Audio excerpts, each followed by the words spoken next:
This is a 5-year-old. So that's really unfair. A child should not have to experience that. And a lot of our kids do experience that. And I'm sure you mentioned you come from a migrant background, your parents came as migrant. It could not have been you who experienced all these things firsthand, but it could be your parents from seeing what they've gone through. But what's the South Australian government doing to support migrant families and ensure that our children do not experience or continue to experience what we've experienced beyond policy and actions at schools? Because it's really outside the school, it goes into the homes as well. Yeah. Thank you. It's a good question, which goes to one of the remarks. The truth is that this requires an ongoing effort. If multiculturalism and embracing different cultures, you can't have a single policy and expect it to fix everything. We're talking about attitudes, we're talking about sometimes people's misinformed views.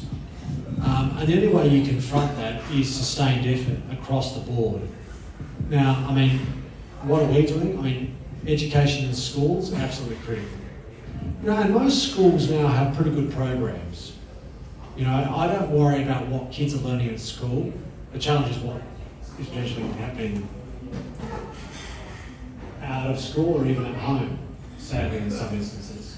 But that doesn't mean that we shouldn't be looking at the education system as a powerful tool to understand the value of inclusivity.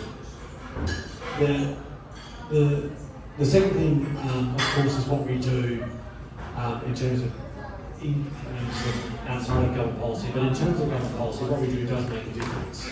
As an employer, as a state government, is an important role. What we do in terms of embracing multiculturalism and investing in it, it's easy to say things, but you actually got to invest in it. And we've got a multicultural policy. We've just really appointed a whole bunch of people to SAMIAC. We're investing in multicultural events across the board. Not just, in fact, we just had a massive one in Victoria Square. You were there, which is not just about celebrating a particular culture, but actually celebrating cultures together. I think there's a power to that. Anything else?